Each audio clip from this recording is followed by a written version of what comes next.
Hi guys, welcome to the latest podcast of YarninBlak. Today I've got one of my bestest specialist guests on, Ricki Spencer, that you've met a couple of times. Before I introduce Ricki again, I just want to acknowledge the traditional custodians of the land that I'm currently on. I'm here from Balwyn Q on the land of the Wurundjeri people. I want to pay respect to our elders past and present, but also like to acknowledge the young ones who are going to be our warriors for the future, that are going to move our culture into the future. And I just want to say that our land was never ceded. But welcome to everybody and to all my Aboriginal guests and to the wonderful Ricki Spencer. Ricki, how are you? I'm doing well, and I'd also like to pay my respects to elders past and those emerging that the lands of which we are virtually meeting have yet to be ceded. And I'm also coming from the space known as West Footscray. So lovely to be here. Look, I'm, enjoying the day. It's a bit cooler. Yes. But you know what? I just think to myself, how lucky are we that we're in a space where, we have beautiful weather, that we're able to, I always think to myself, how privileged are we that we can drink water which is clean, um, the ability that we can breathe air that's reasonably well. And I think about those that don't have access to that. So I'm always very grateful and I really appreciate the small things in life because I think sometimes we get so focused on other areas that we forget that, what Mother Nature has given us, we really need to not take for granted. And unfortunately, the more environments we keep building, it does make it difficult. But my way is to always appreciate and validate what she has done for us. And I like to always give back by feeding the birds around my house. And I'm sure my neighbors must get annoyed. But then I say, you know what? They came before me and they probably came before a lot of us. So it's their land too. And they have a right to be here. So that's my morning. Spend the morning feeding the birds before I come to speak to you. Oh wow. Um, that's lovely. I can feel the birds around you already. Mm, Um, absolutely, darling. Now we caught up during the week at a talk with Russell Kennedy, and I wanted to one, thank you for coming along, but two, also explore a little bit about trans people in, with police involvement and your experiences or experiences of other people with the police, but Mm. also with lawyers. Yeah, look, I remember saying to you that when we were there, and I said it to the lawyers, that I felt this immense power when I was in that room. And I said the fact that you and I were placed in the front, and it did feel like, it's odd because I've taught for many years, like yourself. We've both worked in similar spaces over the years, but I've been in a classroom with 40 kids, but in the space of law, I was consciously aware the power that these people in front of us, sitting like 30 or 40 lawyers in front of us. And I don't know if it was partly because of our own ancestors' experiences, the fact that I just thought, whoa, this energy of mass, um, this loaded that they can make such a change in our lives. And then when you add that intersectional dimension of those from our community who are exploring their journey on authenticating who they are or want to become via their gender affirmation, I thought, whoa, I can see the complexities of that because when we talk about policing, we can't not talk about the role of law enforcement, like via lawyers, because they're both interconnected. They both have their own vested powers, and both groups can really shape our experiences with the world around us. Yeah, that's true. That's true. What And I is was going to add to that is that, one thing that I've always mentioned in many years, when I was worked for the department is in various protective roles, is that, it is such a privilege to afford a lawyer. And without having that ability to get access to a lawyer can really make a difference to people's lives. Because as you know, AJ, in your work, that once you become part of the justice system, your footprints are there. And if you don't have a good representation via the law system, via the lawyers and their teams, you're then able to have something perhaps put about you, written about you, um, charged, and it's left there on your record. And that record then impacts the rest of your life on how you're seen by the community. So it's a kind of a strange feeling being in that room to think that, and it was so lovely that one person that you introduced me that was an Indigenous young person, um, who, coming through the ranks of, the high school system to become a lawyer. And I thought how wonderful that was. And then I thought to myself, oh my God, only one of 40. And it showed me that, it just felt a little bit unsettling for me, yeah, because I thought, oh my God, I was almost scared. I almost felt like I was in a court again. yeah, yeah. What do you think is the most scariest part for trans people in terms of appearing in court or appearing before the magistrate or with defense or lawyers? There's a few aspects. One is that depending on the type of situation you find yourself in, it can be used or weaponized against you. If you're somebody who's appearing um, because of something that you've been charged with, you then don't know what the prosecution is going to say about you in terms of whether they may use arguments to put forward that your gender expression is something that you've just decided to do in order to apply for leniency, or that you are somehow, dare I say, unstable, Yeah, and almost untrustworthy. Because if you've been charged with an offence, perhaps, and then depending on the type of case it is, it makes it difficult. And, to lay bare in front of everyone and strangers in the court about your gender markers, and then how you've present yourself to the world, can be quite confronting, because the assumption is that, well, because you're saying you're affirming your gender, you then have lost all anonymity in the court of law, and whoever is present will hear your story. And if you haven't told your family or your relations or anyone around you that this is what you're going through, that becomes in the public space.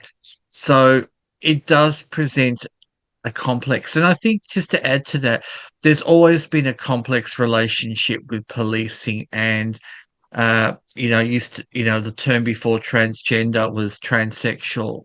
Um, and we know that in the 70s and 80s, and even up to now, the discrimination faced by people who are affirming their gender, or presenting, with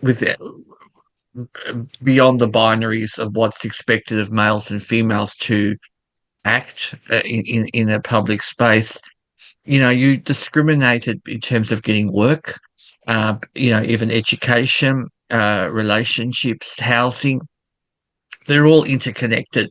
So when you come to a legal space, all these aspects of what you don't have get brought in, and you're almost sort of lumbered, or they create this uh, position that you're somehow someone who's untrustworthy because you don't have a job, you don't have stable income, and it's somehow that you're chosen this way of being because you just want to be different, and it takes away from your authenticity of your soul. And so many people in the past have had you know, being laughed at, not taken seriously when they've had relationships.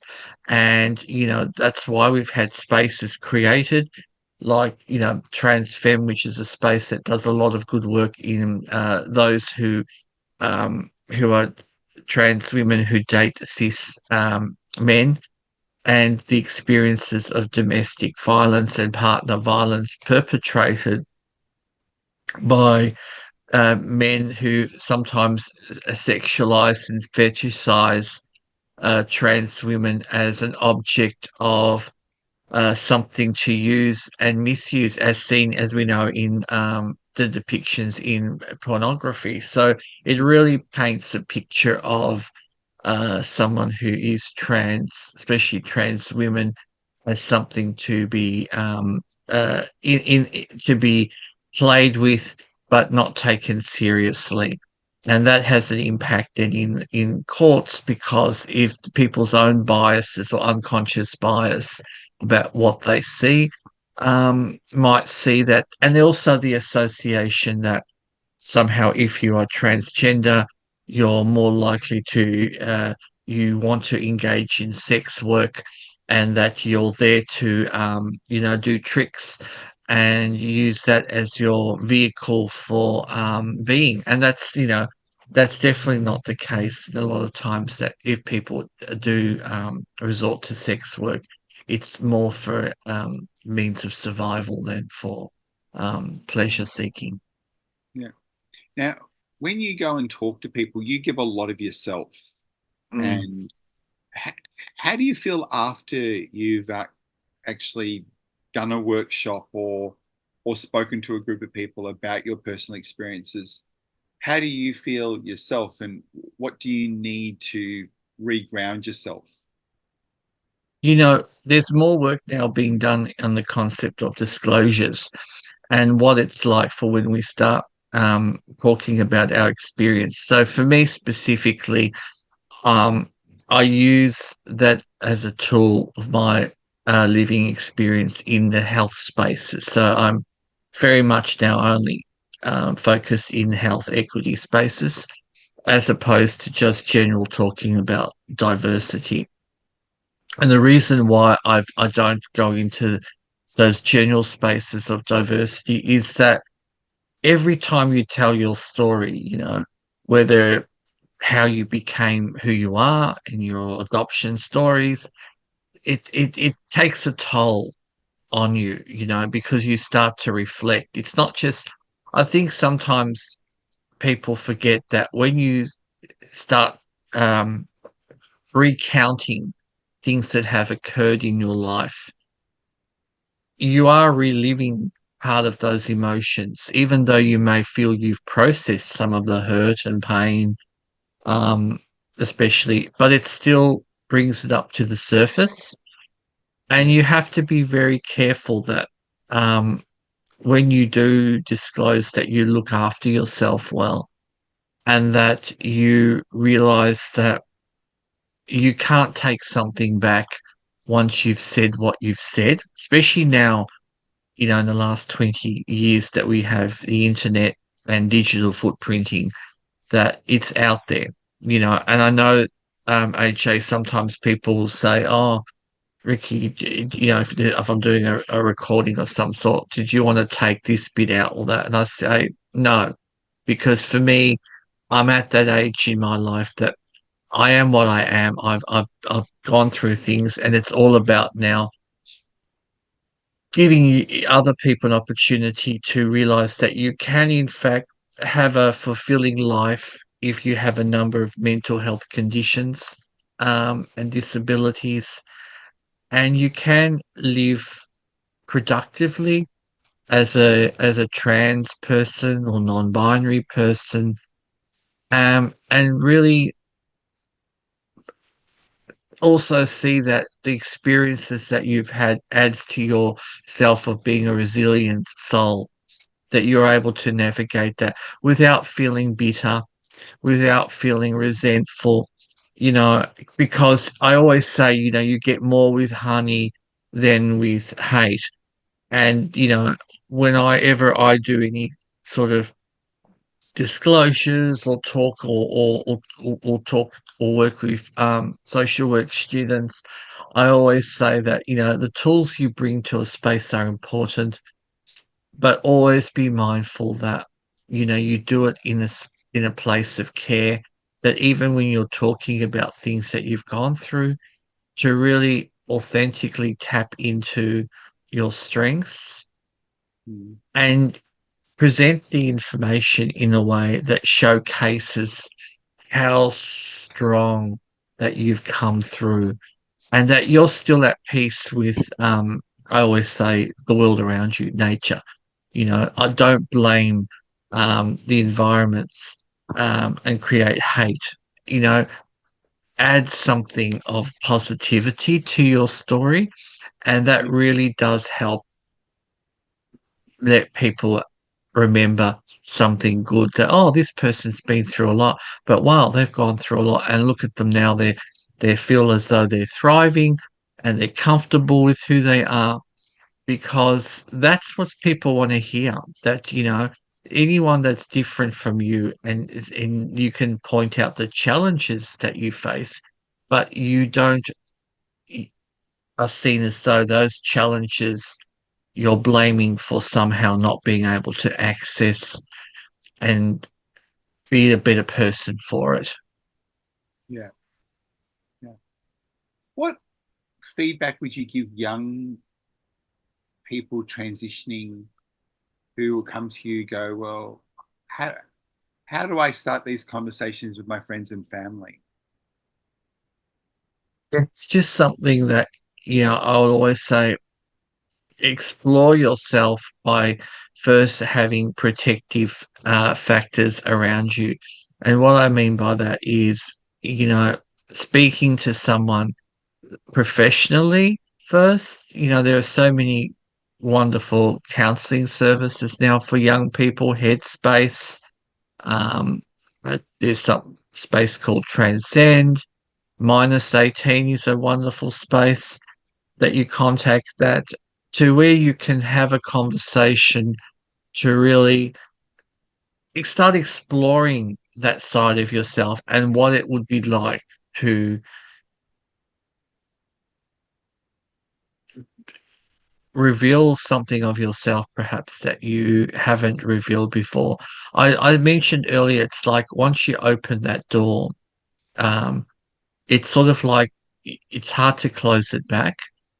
And it's Mm. almost like once you open that door and you tell your family and friends or significant others that you maybe feel as though the gender that you were assigned to at birth doesn't connect with your brain and your heart, you know, you have to be aware that you can't.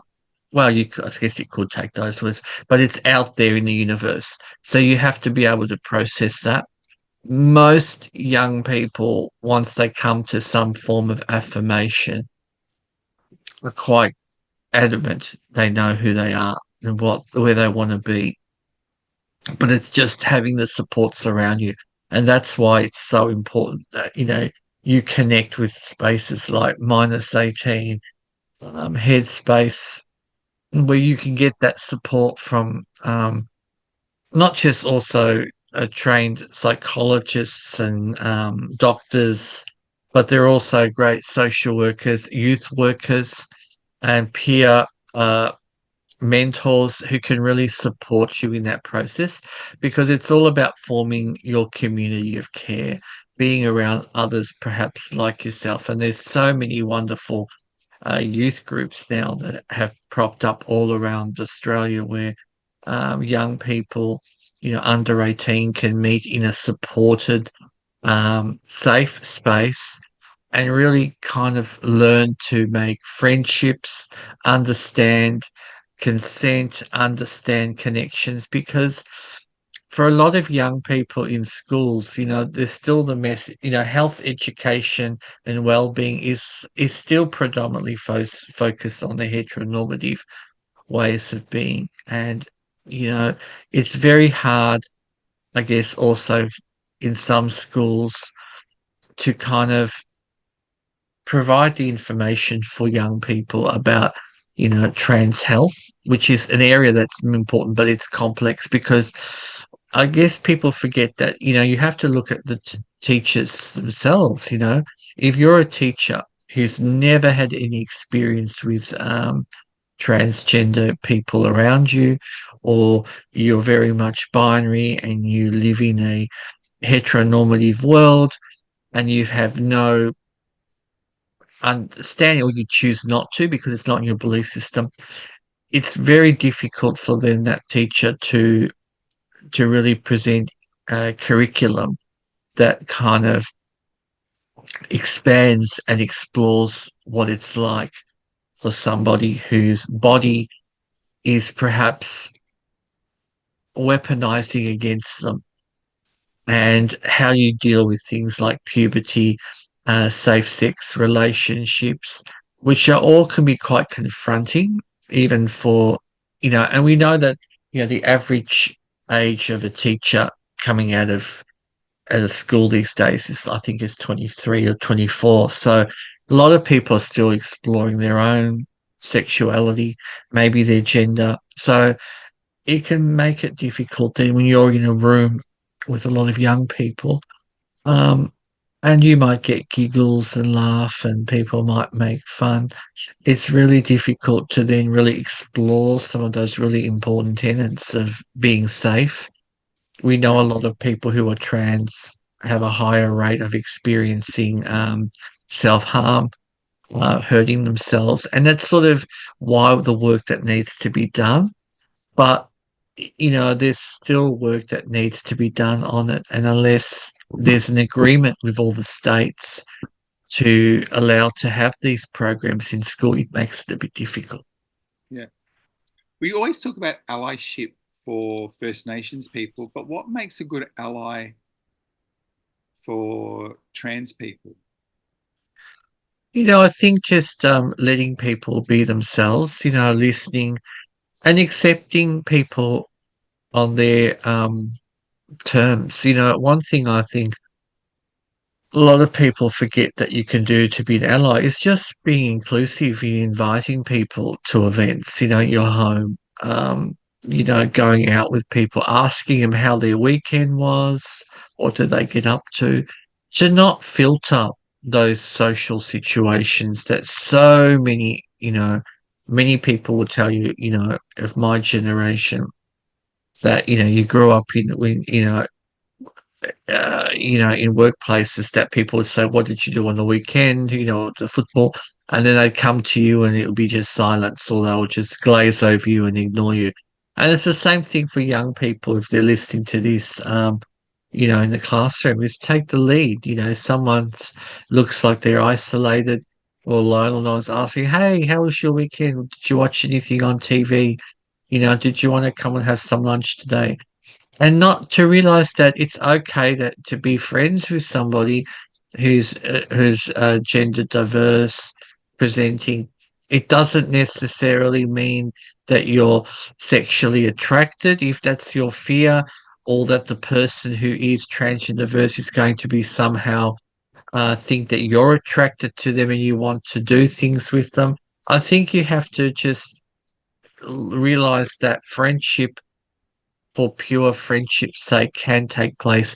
I think what is missing for a lot of people who are different, presenting, is that having that genuine, authentic friendship where you can just be with somebody, hang out with them, um, and talk about anything and just be accepted for who they are without being judged. Because a lot of young people will either self-subscribe to feeling that their family is judging them, or they feel they can't be themselves. So that's why I say the power of allyship is so strong, especially for young people. And so much, interesting enough, a lot of young people who are exploring their gender journey or affirming them, one of the things that they really say that they really love is to have cisgendered friends, because there's this assumption that if you are trans, that you only want trans friends, and that's not the case, because we live in a world of diversity and we all need to get along. And I think we've got to be careful that when we're talking into developing ways of supporting young people, we don't just isolate young people just among trans and gender diverse young people. Yes, there is good in terms of affirming sameness. That's true. But it's also important to include other uh, young people who are cisgendered so that they learn to have healthy and genuine relationships that Very and true. build friendships. Yeah. Now you've thrown around some terms, and I kind of know what they mean, but I don't know if all our listeners know what they mean. So if I throw some terms at you, can you give us your little definition of them? When you talk about cisgender, what are we talking about? So when we're talking about when you use that term cisgender, we're talking that the what you are assigned at birth. So most people are assigned male or female. When you're born, and the doctor signs on your certificate, and therefore, as you grow through your life journey, you feel connected to that. So if you're born and you're assigned male at birth, it means that the way you see the world, the way you interact, you you feel male, you feel female, whatever that means to you.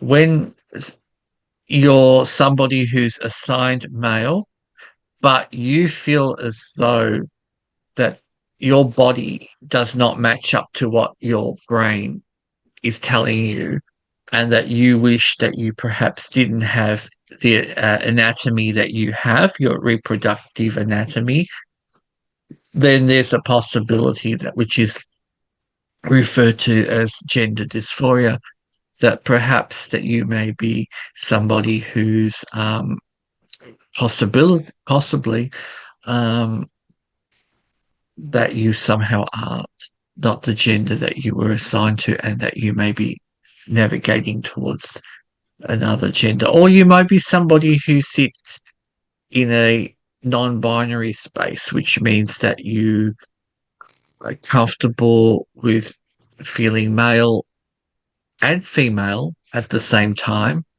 with different degrees of acceptance. And I think that's an area that's quite challenging for a lot of people, because we always seem to want to push people into boxes of being one way or another. And I think that's just so wrong, because many people have a variance. It's like sexuality. For young people presume everyone is just going to be attracted to one gender, one um, way of connecting with another human. But the reality is, the circumstances, we all have capacity depending on our experience, and you fall in love with the person, not necessarily the biology of that. Biology is really the construction, the social construction, but that's like another conversation, and I don't want to freak out any of your listeners to think, oh, what's she going on about? But basically, all I'm trying to say is that, you love the person for who they are, and whatever package they come in is a bonus. And but that's how, we try. That would be a lovely way to teach or work with young people, to say that, it's not the your reproductive external organs that dictate to you how you Yeah. should interact with somebody. And that, you have to have different organs and that in order to you connect with that person.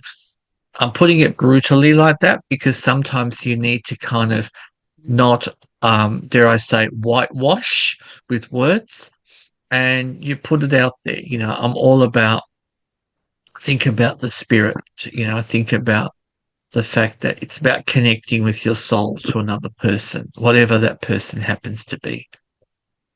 So I've got two other terms that get thrown around a lot, and that is pansexual and gender fluid. Yeah. So pansexual is that you get, like, as I was mentioning, you can love the person, and correct me if I'm wrong, AJ, because sometimes with my autism I get some terms wrong. You love the person. You don't see the biology of the person, or I hate that word, the thing it's the person in front of you that you make that connection, and it's through that connection that other things may take place.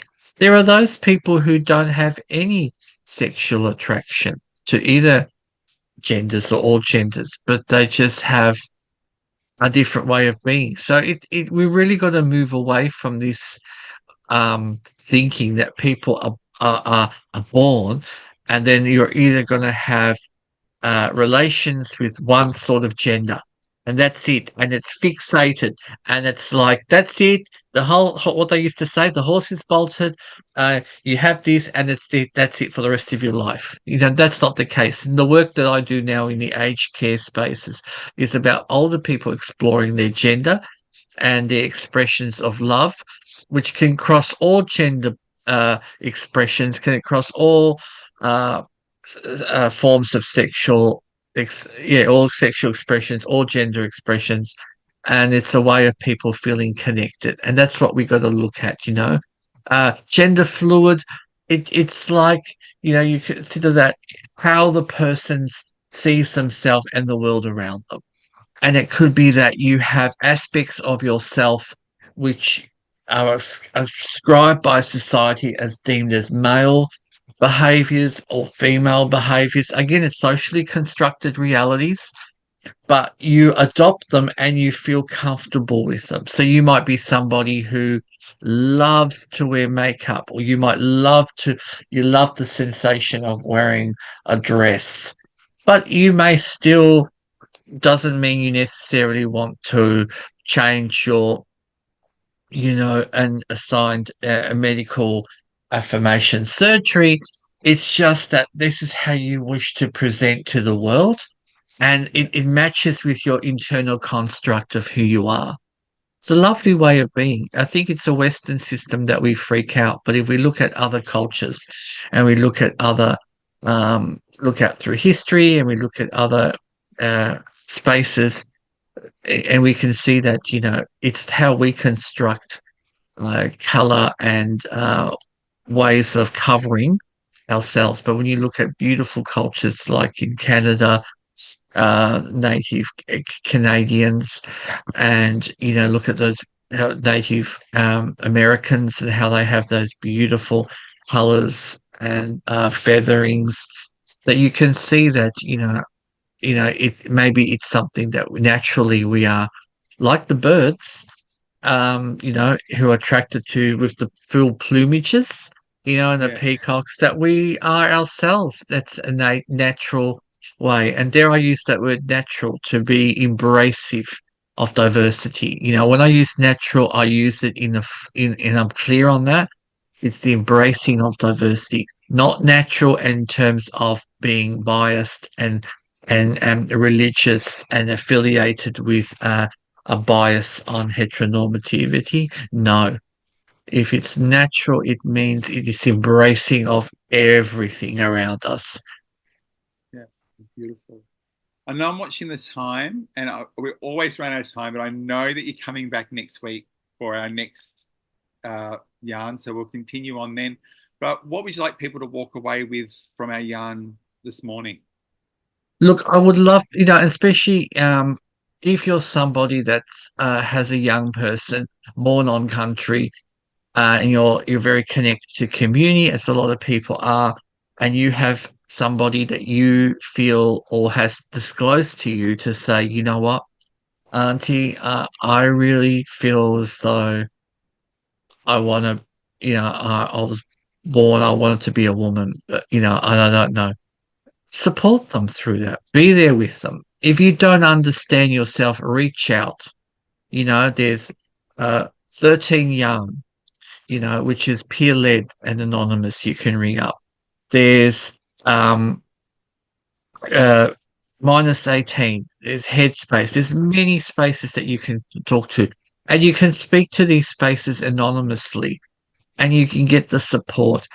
But most importantly, just get the time and just accept unconditionally that that person is still the same person, um, and give them that understanding that you'll be with them, whatever they decide. They are the most effective words you can do. The rest will take place over time. But just letting the young person know that it's going to be okay and you're going to be there with them is the best, I guess, 5 words you can say. Yeah, It's beautiful. okay to be you.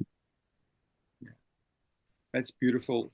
I want to say thank you very much for joining me again today. You know how much I love and care. And guys, I will see you at the next podcast. And thanks, Ricki.